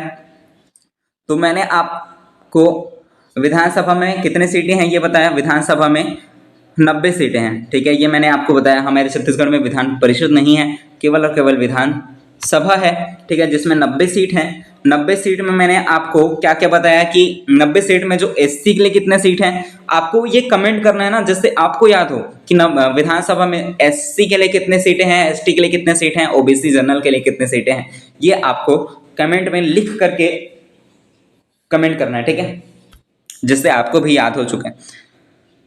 तो इसमें अभी वर्तमान में कितनी महिलाएं हैं वो पूछा जा सकता है, तो 19 महिला हैं, ये आपको ध्यान में रखनी है, ठीक है। विधानसभा में कितने महिला हैं, तो 19 जो महिला हैं वो विधानसभा में हैं, ठीक है। ये छठवें जो सत्र है जो अभी वर्तमान में चल रहा है 2023 से, वो मैं आपको बता रहा हूँ, ठीक है। ये जो डाटा है वो पुराना था, पिछला जो क्वेश्चन में दिया गया है वो पुराना आंकड़ा है, उसको आप ध्यान में नहीं रखेंगे, ठीक है। तो अभी जो जो चीज़ें मैं बता रहा हूँ, वैसे इतना डीप नहीं पूछेगा प्रयोगशाला परिचारक के एग्जाम में कि विधानसभा में महिला सीटों में कौन कौन सा क्षेत्र से आता है, या आप अगर पीएससी का सीजीपीएससी का एग्जाम ले रहे होंगे तो उसमें पूछा जा सकता है, तो मैं उसका स्पेसिफिक वीडियो बना दूंगा, डोंट वेरी, ठीक है। चलिए हम आगे बढ़ते हैं, तो इस क्वेश्चन को मैं स्किप कर रहा हूँ, ठीक है। आगे हम बढ़ते हैं, निम्नलिखित में से कौन सा विधानसभा क्षेत्र अनुसूचित जनजाति के लिए आरक्षित है। अनुसूचित जनजाति के लिए आरक्षित सीट आपको बताना है, कौन कौन सा है, क्या सिहावा है, डोंडी लोहारा, दंतेवाड़ा, कोंटा या फिर बैकुंठपुर, क्या क्या जो है वो अनुसूचित जनजाति के लिए आरक्षित है, कहाँ कहाँ की जो सीटें हैं वो अनुसूचित जनजाति के लिए आरक्षित है, ये आपको बताना है। जल्दी से अपना आंसर जो है वो कमेंट करेंगे, ठीक है। अनुसूचित जनजाति के लिए आपको कहाँ कहाँ मिलेगा, एक तो आपको सिहावा में मिल जाएगा, सिहावा कहाँ, धमतरी, ठीक है। सिहावा के बाद आपको डोंडी लोहारा में भी मिल जाएगा, ठीक है, यानी कि वालोद में भी मिल जाएगा। दंतेवाड़ा में भी आपको जो अनुसूचित जनजाति है वो सीट मिल जाएगा, ठीक है। कोंटा में भी आपको मिल जाएगा, लेकिन बैकुंठपुर में आपको नहीं मिलेगा, ठीक है। बैकुंठपुर में जो अनुसूचित जनजाति के लिए आरक्षित सीट है वो नहीं है बैकुंठपुर में, ठीक है, बैकुंठपुर में नहीं है, इसलिए इसका जो करेक्ट आंसर होगा वो 1, 2, 3 और 4 होगा, ठीक है। ऑप्शन बी में हमें दिया गया है, ऑप्शन बी इसका करेक्ट आंसर होगा, ठीक है। इतनी चीजें आपको समझ में आ रही है। बैकुंठपुर में अनारक्षित सीट है, ठीक है, अनारक्षित सीट बैकुंठपुर में है, ठीक है। और यहाँ पे क्या पूछा जा रहा था, अनुसूचित जनजाति के लिए पूछा जा रहा था, तो बैकुंठपुर में अनारक्षित सीटें हैं, ठीक है, बैकुंठपुर में अनारक्षित सीटें हैं। मैं बार बार ये चीज़ें आपको रिपीट करा रहा हूँ, ठीक है। बाकी सभी जगह में कहाँ मिलेंगे, अनुसूचित जनजाति वाले सीटें मिल जाएंगे, लेकिन बैकुंठपुर में अनारक्षित सीट है वो मिलेंगे आपको, ठीक है। ऑप्शन बी करेक्ट था। आगे हम बढ़ते हैं, सम्मिलित करने बोल रहा है, इधर हमें अनुच्छेद दिया गया है और इधर विषय वस्तु दिया गया है, क्या होगा करेक्ट आंसर। अनुच्छेद 155 में किसकी बात कही गई है, अनुच्छेद 155 में किसकी बात कही गई है, तो अनुच्छेद 155 में आपको क्या मिलेगा, राज्यपाल की नियुक्ति, ठीक है। उसके बाद हम बात करें कि अनुच्छेद 161 में क्या मिलेगा, तो 161 में आपको मिलेगा क्या, राज्यपाल की क्षमादान शक्ति। उसके बाद 163 में क्या मिलेगा, तो 163 में आपको मिलेगा राज्यपाल की सहायता के लिए मंत्रिपरिषद। उसके बाद 156 में मिलेगा राज्यपाल की पदावधि, ठीक है। ऑप्शन जो सी है वो इसका करेक्ट आंसर होगा, ठीक है। आपको ये बताना है कि अनुच्छेद 170 में किसका प्रावधान है। ठीक है, अनुच्छेद 170, साथ ही अनुच्छेद 169, ये चीजें मैं करा चुका हूँ पिछले क्वेश्चंस में, वही चीजें मैं आपसे पूछ रहा हूँ। 169, 170 और 214। ठीक है, किन किन चीजों का प्रावधान है इन सभी अनुच्छेद में, 169 में, 170 में और 214 में। ठीक है, ये क्वेश्चन मैं करा चुका हूँ, इसलिए पूछ रहा हूँ, आप बता पाएंगे? कमेंट जरूर करना। ठीक है, मैं आपके कमेंट का इंतजार करूंगा। साथ ही आपको अगर वीडियो अच्छा लग रहा है, वीडियो आपके लिए यूजफुल लग रहा हो, तो वीडियो को लाइक करेंगे। आप सभी के लिए मैं इतनी मेहनत कर रहा हूँ, किसी एक चीज से मैं आपके लिए जो नॉलेज है वो लेकर नहीं आता, मैं अलग अलग सोर्सेज से जो नॉलेज है वो लेकर के आता हूँ, इसलिए वीडियो बनाने में टाइम लगता है। साथ ही जो आप देख पा रहे हैं, ठीक है, ये सभी चीजें मैं खुद से टाइप करता हूँ, तो इन सभी चीजों में टाइप करने में समय लगता है, वीडियो बनाने में समय लगता है, साथ ही अलग अलग सोर्सेज से करेक्ट जो जानकारी है वो लेने में टाइम लगता है, क्योंकि मैं आपको कोई गलत जानकारी देना नहीं चाहता। जितने भी चीजें मैं आपको बताऊं वो सभी एकदम फैक्ट हो, करेक्ट हो, कोई भी गलत जानकारी मैं आपको ना दूं, इसलिए मैं इन सभी चीज़ों के लिए बहुत मेहनत करता हूँ, इसलिए थोड़ा वीडियो टाइम लगता है आने में। और आपको पता ही होगा कि एकदम करेक्ट डाटा है वो मैं आपको बता रहा हूँ। ठीक है, तो अगर आपको मेहनत मेरी दिख रही हो तो वीडियो को लाइक कर देना, कमेंट प्यारा सा कर लीजिए कि वीडियो कैसा लग रहा है। साथ ही इस चैनल को सब्सक्राइब करेंगे और इससे ज़्यादा शेयर करेंगे, जिससे सभी को इसका लाभ प्राप्त हो। ठीक है, मैं आप सभी के लिए वीडियो बना रहा हूँ, सभी के लिए मेहनत कर रहा हूँ, और ये आपके एग्जाम में आने वाले क्वेश्चन है ना, आपके सिलेबस में भी ये सभी चीज़ें दी गई हैं। चाहे आप सीजीपीएससी का ले लें या व्यापम के किसी भी एग्जाम का आप दे रहे हैं, छत्तीसगढ़ के कोई भी एग्जाम की आप बात करें तो आपको छत्तीसगढ़ का सिलेबस जो है वो पढ़ना ही होगा। छत्तीसगढ़ में जितने टॉपिक है वो आपको पढ़ना ही होंगे। ठीक है, प्रशासनिक ढांचा एक महत्वपूर्ण टॉपिक है। अगर आप पुलिस का भी तैयारी कर रहे होंगे तो आपको पता होना चाहिए छत्तीसगढ़ का प्रशासनिक ढांचा जो है वो आप सभी के एग्जाम में आने वाले हैं। ठीक है, तो बहुत मेहनत लग रही है सभी चीज़ों के लिए, तो आप प्लीज़ चैनल को सब्सक्राइब करेंगे, इसे ज़्यादा से ज़्यादा शेयर करेंगे, वीडियो को लाइक करेंगे, वीडियो कैसा लग रहा है वो भी बताएंगे। ठीक है, साथ ही साथ अपने आंसर जो है वो कमेंट करते जाएंगे। आगे बढ़ूँ मैं, हमारा नेक्स्ट क्वेश्चन क्या पूछा जा रहा है? पूछा जा रहा है कि अनुच्छेद 244 के तहत किसे जनजातीय सलाहकार परिषद टेक के परामर्शों से आदिवासी मामलों के संबंध में स्वतंत्र विधान लेने के लिए पूर्ण शक्ति प्रदान की गई है। तो इसका जो करेक्ट आंसर है वो हो जाएगा ऑप्शन ए। ठीक है, राज्यपाल को, ऑप्शन ए इसका करेक्ट आंसर है। आगे हम बढ़ते हैं, नेक्स्ट हमें क्वेश्चन दिया गया निम्नलिखित में से कौन सा कथन सत्य है पूछा जा रहा है। पहला दिया गया है राज्य में कार्यपालिका और संवैधानिक प्रमुख राज्यपाल होता है। दूसरा दिया गया है राज्य का प्रशासनिक राज्यपाल के नाम से चलता है, राज्य का प्रशासन राज्यपाल के नाम से चलता है। तीसरा दिया गया है राज्यपाल का कार्यालय स्वतंत्र संवैधानिक कार्यालय है। चौथा दिया गया है एक व्यक्ति एक समय में एक से अधिक राज्यों के लिए राज्यपाल नियुक्त नहीं हो सकता। कौन सी चीजें इसमें से सही हैं? तो आपको पढ़ने से ही समझ आ रहा होगा कि इसमें जो सभी पॉइंट्स है वो सही हैं। ऑप्शन जो डी है वो इसका करेक्ट आंसर होगा। आगे हम बढ़ते हैं, नेक्स्ट हमें क्वेश्चन दिया गया है निम्नलिखित छत्तीसगढ़ के राज्यपालों को उनके कालानुक्रम में व्यवस्थित करना है। अब हमें क्या करना है? राज्यपाल के कालक्रम को व्यवस्थित करना है। ठीक है, क्या होगा करेक्ट आंसर? ऑप्शन ए में दिया गया है, पहला पॉइंट जो दिया गया है श्री दिनेश नंदन सहाय, दूसरा दिया गया है श्री एस.एल. नरसिम्हन, तीसरा दिया गया है श्री शेखर दत्त, चौथा में दिया गया है श्री कृष्ण मनमोहन सेठ। इसको सही क्रम में व्यवस्थित करना है आपको। जल्दी जल्दी अपना जो आंसर है वो आप कमेंट करेंगे, क्या होगा करेक्ट आंसर इसका? जल्दी से अपना आंसर कमेंट करेंगे। तो सबसे पहले जो हमें राज्यपाल मिलेंगे वो दिनेश नंदन सहाय मिलेंगे। ठीक है, दिनेश नंदन सहाय ये पहले हैं। उसके बाद दूसरे नंबर पे आपको मिलेगा श्री कृष्ण मनमोहन सेठ, ये दूसरे नंबर पे आएंगे आपके। तीसरे नंबर पे आपको मिलेगा एस.एल. नरसिम्हन। ठीक है, ये तीसरे नंबर पे मिलेंगे आपको, और जो शेखर दत्त है वो चौथे नंबर पे मिलेगा आपको। ठीक है, ये चारों जो चीजें हैं वो आपको याद रखनी है। और अभी जो वर्तमान स्थिति में राज्यपाल कौन है छत्तीसगढ़ के? तो अभी वर्तमान स्थिति में छत्तीसगढ़ के जो राज्यपाल हैं वो रमेन डेका हैं। ठीक है, रमेन डेका, ये भी चीज आपको याद रखना है। ऊपर का चार जो सीक्वेंस है वो मैंने आपको बताया, और नीचे का 2 याद रख लेंगे, ठीक है। वर्तमान में कौन है? रमन डेका। उससे जस्ट पहले कौन थे? विश्वभूषण हरिचंदन। ये चीजें आपको ध्यान में रखनी है, ठीक है। क्या क्या मैंने आपको बताया? पहला, दूसरा, तीसरा, चौथा, ठीक है। पहले में कौन था? दिनेश नंदन सहाय। दूसरे में श्री कृष्ण मनमोहन सेठ।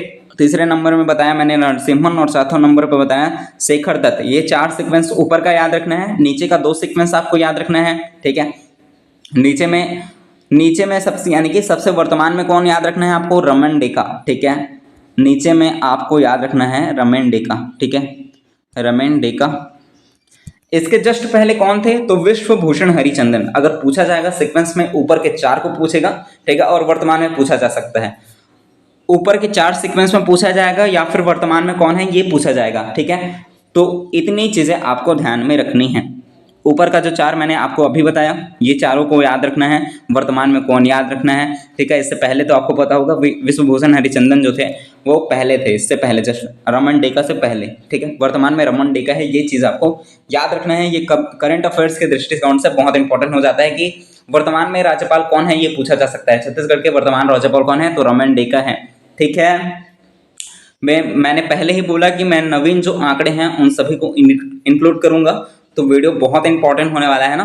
तो वीडियो में एंड तक जरूर बने रहना, इन्हीं में से आपको एग्जाम में क्वेश्चन देखने को मिलेगा, ठीक है। आगे हम बढ़ते हैं। हमें क्वेश्चन दिया गया है, वर्तमान में छत्तीसगढ़ राज्य के राज्यपाल कौन है, ठीक है। वर्तमान की बात हो रही है। वर्तमान में मैंने आपको बताया कौन? रमन डेका, रमन डेका,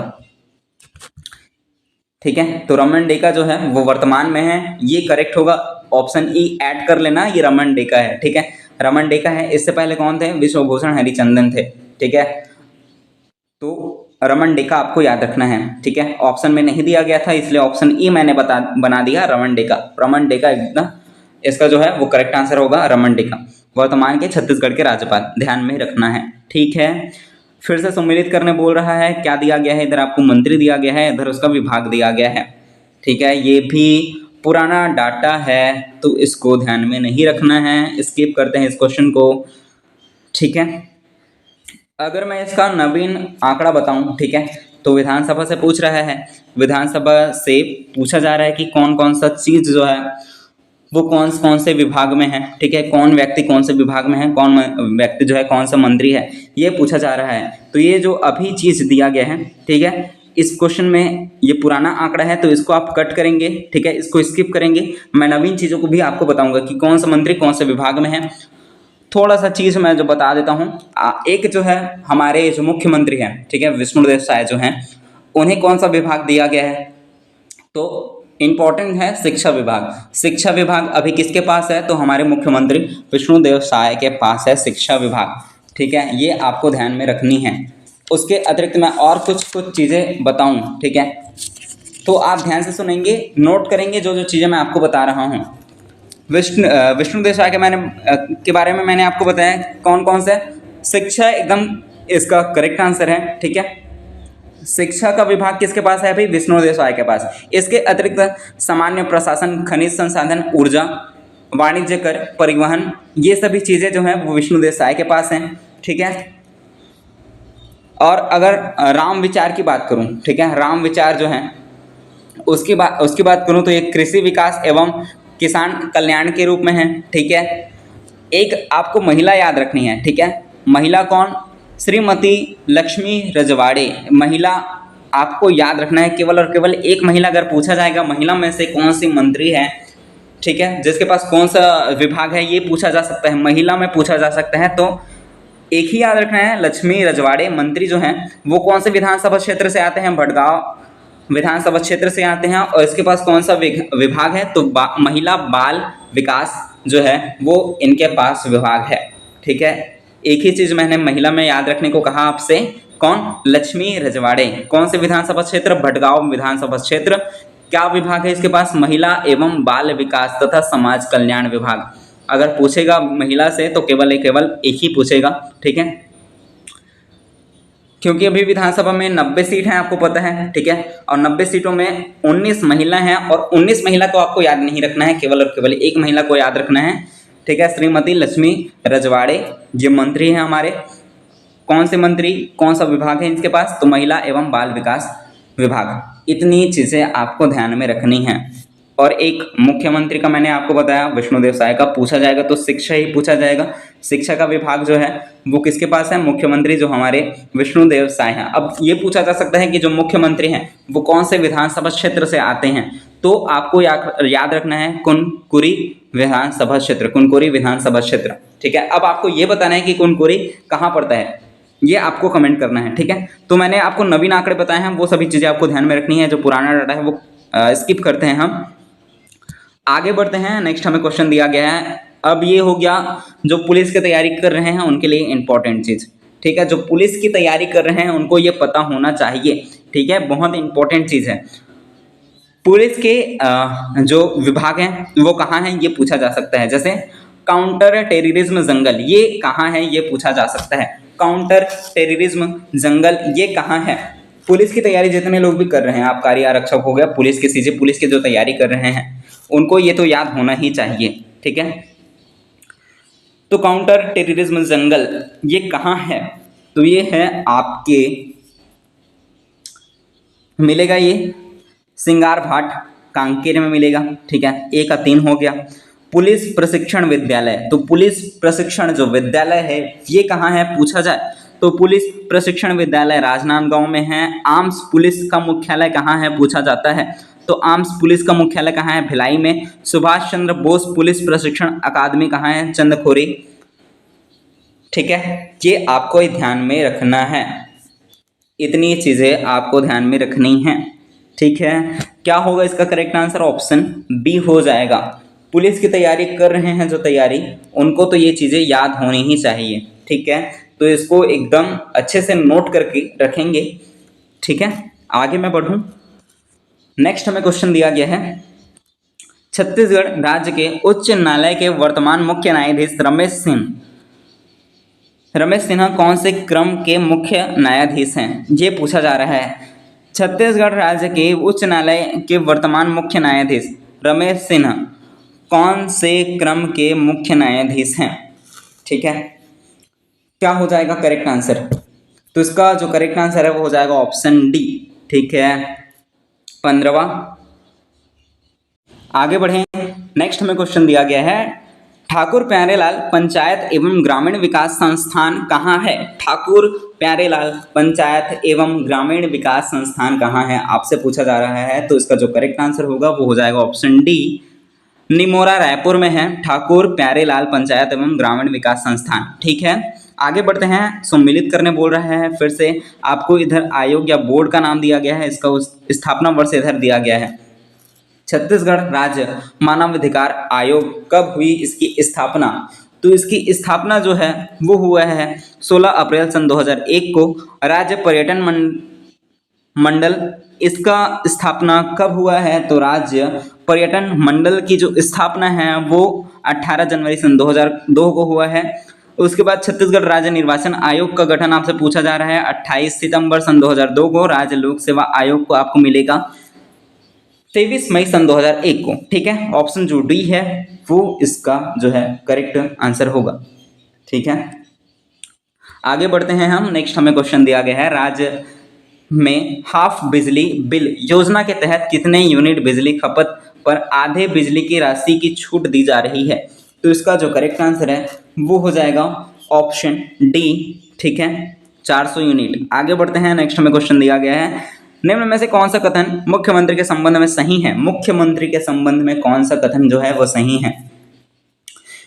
पहला दिया गया है, वह राज्य आपदा प्रबंधन प्राधिकारी के अध्यक्ष होता है। राज्य आपदा प्रबंधन प्राधिकरण का अध्यक्ष होता है, तो ये जो पॉइंट है वो एकदम सही है। दूसरा दिया गया है, वह राज्य निवेश संवर्धन बोर्ड का अध्यक्ष होता है, तो ये भी पॉइंट सही है। तीसरा दिया गया है, वह राज्य विकासखंड पुनर्गठन आयोग का अध्यक्ष होता है, तो ये भी पॉइंट जो सही है ऑप्शन जो डी है वो इसका करेक्ट आंसर हो गया। मुख्यमंत्री के संबंध में ये सभी पॉइंट सही हैं। ठीक है, आगे हम बढ़ते हैं। नेक्स्ट हमें क्वेश्चन दिया गया है, वर्तमान में छत्तीसगढ़ राज्य में 22 सचिवालय विभागों के अंतर्गत कितने प्रशासनिक विभाग कार्यरत हैं, तो इसका जो करेक्ट आंसर है वो हो जाएगा ऑप्शन सी 48 विभाग। ठीक है, ऑप्शन सी करेक्ट है। आगे हम बढ़ते हैं, नेक्स्ट हमें क्वेश्चन दिया गया है, एक व्यक्ति जो चुनाव में हार गया हो को राज्यपाल नियुक्त किया जाना चाहिए, यह किस आयोग का सिफारिश था, ये आपसे पूछा जा रहा है। तो ये जो सिफारिश है वो सरकारी का सिफारिश है। ऑप्शन जो सी है वो इसका करेक्ट आंसर है। आगे हम बढ़ते हैं, नेक्स्ट हमें क्वेश्चन दिया गया है, राज्य के कार्यपालिका का संवैधानिक प्रमुख कौन होता है। राज्य के कार्यपालिका का पूछ रहा है, तो राज्य के कार्यपालिका का जो संवैधानिक प्रमुख होता है वो होता है राज्यपाल। मैंने आपको पहले ही बताया, ठीक है। आगे हम बढ़ते हैं, नेक्स्ट हमें क्वेश्चन दिया गया है, वर्तमान में पंचम विधानसभा के उपाध्यक्ष। अब आपको इसको अपडेट करना है, पंचम नहीं, यहाँ पे आपको छठवां मिलेगा क्योंकि छठवां सत्र चल रहा है, ठीक है। छठवां जो विधानसभा है उसके जो उपाध्यक्ष हैं वो कौन है, ये आपसे पूछा जा रहा है, ठीक है। जल्दी से अपना आंसर कमेंट करेंगे, उपाध्यक्ष कौन है छठवें नंबर के, ठीक है। छठवां जो उपाध्यक्ष है कौन है, ये आपसे पूछा जा रहा है। जल्दी जल्दी अपना आंसर कमेंट करेंगे, क्या होगा इसका करेक्ट आंसर। जो छठवें जो हमारे विधानसभा के जो उपाध्यक्ष हैं, ठीक है, आप सभी को पता होगा कि, तो इसका जो करेक्ट आंसर हो जाएगा वो ऑप्शन बी हो जाएगा, संतराम नेताम, ठीक है। पांचवें विधानसभा का अगर पूछा जाता तो पांचवें में क्या होता, पांचवें में मनोज मंडावी होता, ठीक है, ठीक है। आगे बढ़े, नेक्स्ट हमें क्वेश्चन दिया गया है, नेता प्रतिपक्ष के संबंध में कौन सा असुम्मिलित है, इनमें से कौन सा नेता प्रतिपक्ष नहीं बना है कभी, ये आपको बताना है। तो नेता प्रतिपक्ष इनमें से कौन कौन सा नहीं है, मनोज मंडावी या फिर महेंद्र कर्मा या फिर रविंद्र चौबे या फिर नारायण चंदेल। नेता प्रतिपक्ष की बात कर रहा है यहाँ पे, तो इनमें से कौन नेता प्रतिपक्ष नहीं बना है कभी, क्या होगा करेक्ट आंसर। जल्दी जल्दी अपना आंसर जो है वो कमेंट करेंगे, ठीक है। तो आपको पता होगा जो महेंद्र कर्मा है, ठीक है, वो नेता प्रतिपक्ष बने हैं, दूसरे नंबर के नेता प्रतिपक्ष आपको मिलेंगे रविंद्र चौबे जो तीसरे नंबर में मिलेंगे, ठीक है, पहला ये दूसरा हो गया, रविंद्र चौबे तीसरे नंबर में मिलेंगे, नारायण चंदेल भी मिलेंगे आपको, लेकिन मनोज मंडावी जो है वो नेता प्रतिपक्ष नहीं है, ठीक है। और वर्तमान में नेता प्रतिपक्ष कौन है ये आपको बताना है, वर्तमान के नेता प्रतिपक्ष कौन है ये आपको कमेंट करना है। तो इसमें से ऑप्शन जो ए है वो करेक्ट आंसर होगा। इसमें से असुम्मिलित क्या है, मनोज मंडावी नेता प्रतिपक्ष नहीं है, बाकी सभी जो है वो नेता प्रतिपक्ष बन चुके हैं, ठीक है। आगे हम बढ़ते हैं, नेक्स्ट में क्वेश्चन दिया गया है, विधानसभा अध्यक्ष के संबंध में कौन सा सुम्मिलित नहीं है या सुम्मिलित है पूछा जा रहा है ना, ठीक है, सुम्मिलित है पूछा जा रहा है, ध्यान से पढ़ेंगे। विधानसभा अध्यक्ष के संबंध में कौन सा सुम्मिलित है ये पूछा जा रहा है। पहला दिया गया है बनवारी लाल अग्रवाल, चरणदास महंत, धर्मलाल कौशिक, नंद कुमार साय। क्या होगा इसका करेक्ट आंसर। तो इसमें से आपको पता होगा बनवारी अग्रवाल अध्यक्ष बने हैं, चरणदास महंत भी बने हैं, धर्मलाल कौशिक भी बने हैं, ठीक है। नंद कुमार साय जो है वो पहले नेता प्रतिपक्ष हैं, ये मैंने पहले ही आपको बताया, पहले ही क्वेश्चन में आपको मैंने बता रखा था, ठीक है। नेता प्रतिपक्ष पहले नंबर के कौन थे, नंद कुमार साय, ठीक है। और नंद कुमार साय से रिलेटेड एक चीज और याद रखना है, संस्कृत भाषा, ठीक है, संस्कृत भाषा में शपथ लेने वाले पहले व्यक्ति हैं, ठीक है, पहले व्यक्ति नंद कुमार साय, ठीक है। आगे हम बढ़ते हैं, नेक्स्ट में क्वेश्चन दिया गया है, छत्तीसगढ़ विधानसभा के प्रथम प्रोटेम स्पीकर किन्हें बनाया गया था। प्रथम प्रोटेम स्पीकर मैंने आपको पहले ही बताया कि प्रथम प्रोटेम स्पीकर किसे बनाया गया है। तो प्रथम प्रोटेम स्पीकर आप सभी को पता होगा वो बने थे महेंद्र बहादुर सिंह, ठीक है। ऑप्शन जो सी है वो इसका करेक्ट आंसर होगा। आगे हम बढ़ते हैं, नेक्स्ट में क्वेश्चन दिया गया है, जिलाधीश के संबंध में कौन सा कथन असत्य है पूछा जा रहा है। जिलाधीश यानी कि डिस्ट्रिक्ट कलेक्टर के बारे में पूछ रहा है, ये जिला मजिस्ट्रेट के रूप में होता है, ठीक है, राजस्व अधिकारी के रूप में, जिला आपदा प्रबंधन के रूप में, या इनमें से कोई नहीं। तो इसमें से आपको बताना है क्या करेक्ट आंसर क्या है। तो इसमें से करेक्ट आंसर जो है वो हो जाएगा ऑप्शन डी, ठीक है। इसमें से असत्य पूछा गया था, तो इसमें से सभी चीजें जो है वो सत्य हैं, इसलिए ऑप्शन जो डी है वो इसका करेक्ट आंसर होगा, इनमें से कोई गलत नहीं है, ठीक है। आगे हम बढ़े, नेक्स्ट हमें क्वेश्चन दिया गया है, छत्तीसगढ़ के प्रथम मुख्य सचिव किन्हें नियुक्त गया था। छत्तीसगढ़ के प्रथम मुख्य सचिव किन्हें नियुक्त किया गया था। मुख्य सचिव की बात हो रही है, ठीक है। क्या होगा करेक्ट आंसर, मुख्य सचिव आपको कौन मिले पहले। तो पहले जो मुख्य सचिव थे वो बनाए गए थे अरुण कुमार को। ठीक है, अरुण कुमार जो है वो पहले मुख्य सचिव थे, और वर्तमान में मुख्य सचिव कौन है ये आपको कमेंट करना है। ठीक है, वर्तमान के मुख्य सचिव कौन है, जल्दी से अपना आंसर कमेंट करेंगे। पहले तो आपको पता चल गया, इतना हिंट करता हूं कि इन्हें में आपको उसका आंसर मिलेगा जो अभी वर्तमान में अध्यक्ष है, और ये भी बता देता हूं कि उसका जो पहला लेटर है वो अ है। ठीक है, अब आप आंसर गैस कर लेंगे, जल्दी से अपना आंसर कमेंट करना।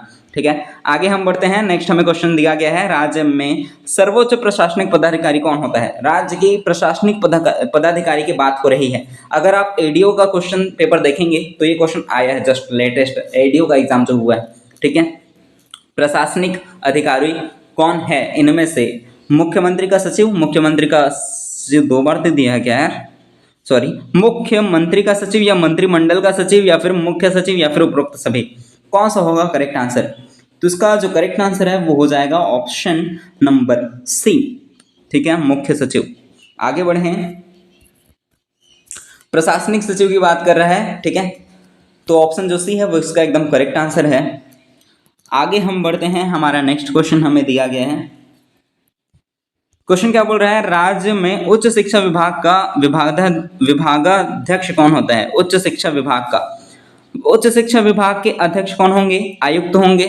ठीक है, आगे हम बढ़ते हैं। नेक्स्ट हमें क्वेश्चन दिया गया है, राज्य में अनुविभाग का प्रशासनिक अधिकारी के रूप में किन्हें नियुक्त किया गया है। राज्य में अनुविभाग का बात हो रहा है, अनुविभाग का प्रशासनिक अधिकारी किन्हें नियुक्त किया जाता है। तो इसका जो करेक्ट आंसर है वो हो जाएगा उपखंड अधिकारी, ऑप्शन ए जो है वो करेक्ट है। आगे हम बढ़ते हैं। नेक्स्ट हमें क्वेश्चन दिया गया है, राज्य के विधानसभा उपाध्यक्ष को वेतन कितना दिया जाता है ये आपको बताना है। उपाध्यक्ष की बात कर रहा है, तो उपाध्यक्ष को 35,000 वेतन दिया जाता है। आगे हम बढ़ते हैं, ये हमारा लास्ट क्वेश्चन होने वाला है। ठीक है, हमारे प्रशासनिक ढांचा का लास्ट क्वेश्चन होने वाला है ये, छत्तीसगढ़ के प्रथम गृह मंत्री कौन थे। अब इसका आंसर आपको कमेंट में बताना है। ठीक है, प्रथम गृह मंत्री कौन है, अपना आंसर जरूर कमेंट करना। कि वीडियो कैसा लगा ये भी बताना, कितने क्वेश्चन आपके सही हो रहे हैं ये भी आप बताना। वीडियो में कोई भी इंप्रूवमेंट करना है तो वो आप कमेंट कर सकते हैं। अगर आपको वीडियो अच्छा लगा होगा, वीडियो आपके लिए यूजफुल है, तो वीडियो को लाइक करेंगे, चैनल को सब्सक्राइब करेंगे ऐसी ही और वीडियो पाने के लिए, और इसे ज़्यादा से ज़्यादा शेयर करेंगे। थैंक यू सो मच, मिलते हैं हम नेक्स्ट